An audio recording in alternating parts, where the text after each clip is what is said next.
واقعہ حضرت خالد بن ولید رضی اللہ عنہ قسط نمبر 64 اپنا اسلامک اسٹوڈیو۔ دوسری صبح نماز فجر کے بعد سالار واپس گھر گیا تو ان تینوں آدمیوں کو منتظر پایا۔ اس نے روزی کو ان کے حوالے کر دیا اور وہ چلے گئے۔ انطاکیہ سے اسکندریہ تک خشکی کا راستہ بھی تھا، لیکن ایک دو دنوں بعد ایک بحری جہاز اسکندریہ جا رہا تھا۔ انہوں نے سمندری راستہ اختیار کیا۔ راستے میں روزی ایک ہی بات کرتی تھی کہ وہ ہرکل کو قتل کر کے اس کا خون پیے گی۔ تینوں آدمی اس کی حوصلہ افزائی کرتے اور کہتے تھے کہ وہ اس کے ساتھ ہوں گے۔ رات کو روزی سو جاتی تھی تو یہ تینوں آدمی جہاز کے عرشے پر کچھ دیر کے لیے جا بیٹھتے اور گپ شپ لگا کر سوتے تھے۔ ہورشیش ان تینوں میں سے ایک آدمی نے اپنے ایک ساتھی سے کہا، مجھے تو یقین ہو گیا ہے کہ تمہاری بیٹی بچ جائے گی۔ یہ لڑکی کنواری معلوم ہوتی ہے۔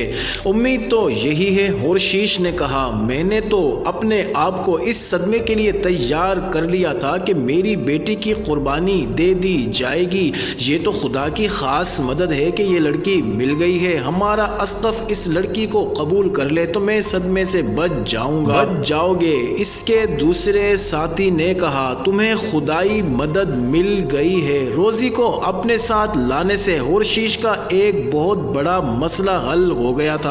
یہ مسئلہ اس کے لیے ایک ایسا صدمہ تھا جسے وہ ناقابل برداشت کہتا تھا۔ مسلمانوں کے سالار کو جو امیر انطاکیہ تھا، ذرا سا بھی شبہ نہیں ہوا تھا کہ یہ شخص انسانی ہمدردی اور نیکی کے پردے میں اسے اور روزی کو بہت بڑا دھوکہ دے رہا ہے۔ روزی تو کچھ سمجھنے کی ذہنی حالت میں تھی ہی نہیں، اس کا دماغ معاف ہو گیا تھا۔ ہورشیش کی اس فریب کاری کا پس منظر یہ تھا کہ جیسا کہ پہلے بیان کیا گیا ہے کہ قبطی عیسائی ہر سال ایک خاص رات دریائے نیل کو ایک نوجوان کنواری لڑکی کی قربانی دیا کرتے تھے۔ تاریخ میں آیا ہے کہ جس لڑکی کی قربانی دینی ہوتی تھی، اس کے والدین کی رضامندی اس میں شامل ہوتی تھی۔ ایسا کبھی بھی نہ ہوا کہ کسی لڑکی کو زبردستی اٹھا کر دریا میں پھینک دیا گیا ہو۔ ناظرین، اب کے جس قبیلے کے ذمہ یہ قربانی تھی، اس میں صرف ہورشیش کی بیٹی نوجوان اور کنواری تھی، باقی سب کی بیٹیاں بہت چھوٹی تھی یا شادی شدہ تھی۔ ہورشیش کو اسقف نے بتایا تھا کہ اس سال وہ اپنی بیٹی کو قربان کرے گا۔ ہورشیش کی یہی ایک بیٹی تھی اور اس کی بیٹی کے ساتھ اسے اور بیٹی کو اس کے ساتھ والہانہ پیار تھا۔ بے شک اسقف یعنی بڑے پادری نے اس کی اجازت کے بغیر اس کی بیٹی کو قربان نہیں کرنا تھا، پھر بھی ہورشیش کو معلوم تھا کہ وہ اپنے سب سے بڑے مذہبی پیشوا کا حکم نہیں ٹال سکتا۔ اس کے گھر میں تو باقاعدہ ماتم شروع ہو گیا تھا۔ ہورشیش اپنی بیوی کو کوستا تھا کہ اس نے اسے بیٹی کی شادی جلدی نہ کرنے دی۔ شادی ہو جاتی تو آج یہ زندہ تو رہتی۔ بیٹی خود بھی قربانی کے لیے تیار نہیں تھی۔ اس نے صدمے کی کیفیت میں یہاں تک کہہ دیا تھا کہ وہ اسقف اعظم کو گرجے میں کھڑے ہو کر کہہ دے گی کہ اس کی شادی تو نہیں ہوئی لیکن وہ کنواری نہیں۔ وہ کہتی تھی کہ وہ یہاں تک کہہ دے گی کہ وہ بہت بڑی گناہ گار ہے اور اپنے جیسے دو نوجوانوں کے ساتھ گناہ کر چکی ہے، اس لیے اس کی قربانی قبول نہیں ہوگی اور نیل کا بہاؤ رکے گا نہیں۔ ہورشیش اور اس کی بیوی نے بیٹی کو سختی سے منع کر دیا اور کہا کہ جھوٹ بولنا بھی گناہ ہے اور اس جھوٹ سے ان کے خاندان کی اور پورے قبیلے کی بے عزتی ہوگی، اور یہ بھی ہو سکتا ہے کہ ان پر یہ الزام عائد ہو جائے کہ یہ لڑکی اپنی جان بچانے کے لیے جھوٹ بول رہی ہے۔ ان لوگوں کا یہ عقیدہ غلط ہی صحیح اور یہ ان کا وہم ہی صحیح کہ نیل کا بہاؤ رک جاتا ہے، لیکن یہ لوگ اپنے عقیدوں کی پابندی بڑی ہی سختی سے کرتے تھے۔ ہرکل نے جو سرکاری عیسائیت رائج کی تھی، اس کے مطابق قربانی قتل جیسا جرم تھا، لیکن یہ لوگ یعنی قبطی عیسائی دن کے بجائے رات کو یہ رسم پوری کر لیا کرتے تھے۔ ہورشیش کو جب اسقف نے کہا تھا کہ اب اس کی بیٹی کی قربانی دی جائے گی تو اس نے بلا حیل و حجت سر جھکا لیا تھا۔ قربانی کی رات ابھی 1.5-2 مہینے دور تھی۔ ہورشیش کو اکلوتی بیٹی کا غم کھانے لگا تھا۔ اپنے کاروبار کے سلسلے میں اسے اپنے 2 کاروباری ساتھیوں کے ساتھ انطاکیہ اور 1-2 جگہوں پر جانا پڑا۔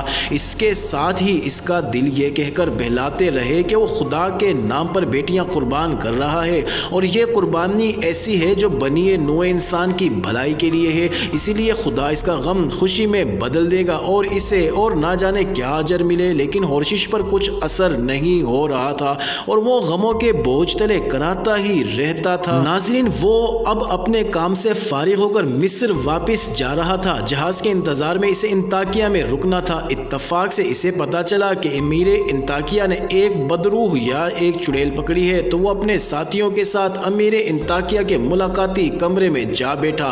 امیر انطاکیہ جو وہاں کی فوج کا سالار بھی تھا، جب پوچھا کہ اس لڑکی کو کون اپنے گھر رکھنا چاہتا ہے تو اس کے دماغ میں بڑی اچھی بات آ گئی اور اس نے اپنے ساتھیوں کے ساتھ سرگوشیوں میں صلاح مشورہ کیا تو ساتھیوں نے بھی تائید کر دی اور کہا کہ یہ لڑکی لے لو۔ اس طرح روزی اس کے قبضے میں آ گئی۔ واپسی سفر کے دوران ایک رات ہورشیش اور اس کے ساتھیوں نے روزی کو بھی جہاز کے عرشے پر بٹھا لیا اور اس کا دل اپنے قبضے میں رکھنے کے لیے ہرکل کے خلاف باتیں کرنا شروع کر دی اور اس سے پوچھا کیا وہ کنواری ہے؟ ہاں، تو روزی نے جواب دیا میں اتنی ہی کنواری ہوں جتنی وہ مریم کنواری تھی جس نے حضرت عیسیٰ علیہ السلام کو جنم دیا تھا۔ یہ کیوں پوچھتے ہو؟ ہمیں تم پر کوئی شک نہیں، ہورشیش نے کہا۔ یہ اس لیے پوچھا ہے کہ بزرگوں نے بتایا تھا کہ مظلوم کنواری اگر کسی ظالم کو قتل کر دے تو یہ اس کا گناہ نہیں ہوتا۔ ہرکل سے زیادہ ظالم بادشاہ ہم نے کبھی نہیں سنا تھا۔ جہاز اسکندریہ کی بندرگاہ سے جا لگا، مسافر اترے اور اپنے اپنے ٹھکانوں کو چل پڑے۔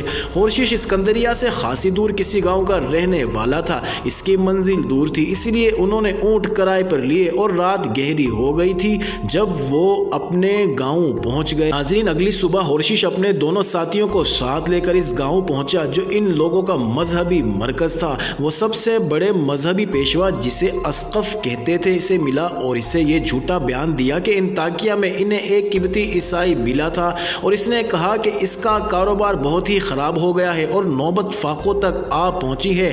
خواب نے اسے حضرت عیسیٰ علیہ السلام نے کہا ہے کہ اپنی اس کنواری بیٹی کو دریائے نیل پر قربان کر دو تو تمہارا کاروبار بھی صحیح ہو جائے گا اور نیل کے کنارے رہنے والوں کا بھی بھلا ہوگا اور اس کی دعائیں تمہیں اور زیادہ دنیاوی فائدہ پہنچائیں گی۔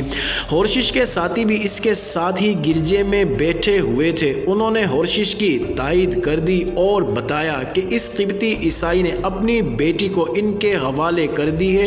وہ کہتا تھا کہ اس سال اس کی بیٹی کو قربان کیا جائے۔ ہورشیش نے کہا کہ اس لڑکی کو ضرور قربان کیا جانا چاہیے کیونکہ یہ ایک امانت ہے جس میں خیانت نہیں ہونی چاہیے۔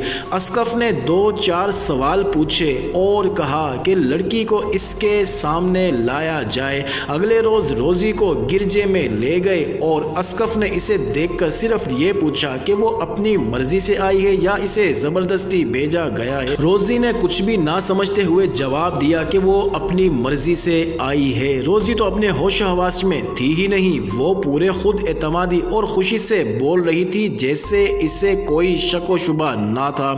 اسقف نے منظوری دے دی کہ اس لڑکی کو قربان کیا جائے۔ اپنا اسلامک اسٹوڈیو کے ناظرین، ہورشیش اور اس کی بیوی نے روزی کو بڑے پیار سے اپنے گھر میں رکھا اور اس کے بگڑے ہوئے ذہن کے مطابق اس کے ساتھ باتیں کرتے رہے اور روزی کی زندگی کا آخری دن آ گیا۔ اس رات اسے دریائے نیل میں پھینک دینا تھا۔ شام کے وقت روزی کو گرجے میں لے گئے۔ اسے ہورشیش کی بیٹی کے قیمتی کپڑے پہنائے گئے تھے اور اسے جو زیورات پہنائے گئے تھے وہ بھی ہورشیش کی بیٹی کے تھے۔ ہورشیش نے اپنی بیٹی کو بچانے کے لیے اس کے سونے کے زیورات قربان کر دیے تھے۔ وہ اپنی بیٹی کی قیمت دے رہا تھا۔ 10-11 سال پہلے یہ رسم اعلانیہ ادا کی جاتی تھی۔ ہر طرف منادی کرا دی جاتی تھی کہ آج رات نیل کے کنارے فلاں جگہ ایک لڑکی کی قربانی دی جا رہی ہے۔ لوگ جوک در جوک وہاں اکٹھے ہو جاتے تھے اور اس لڑکی کو مقدس سمجھ کر اس کے ہاتھ چومتے، لیکن ہرکل نے ایسی پابندی عائد کر دی تھی کہ اس قربانی کو قتل قرار دے دیا تھا۔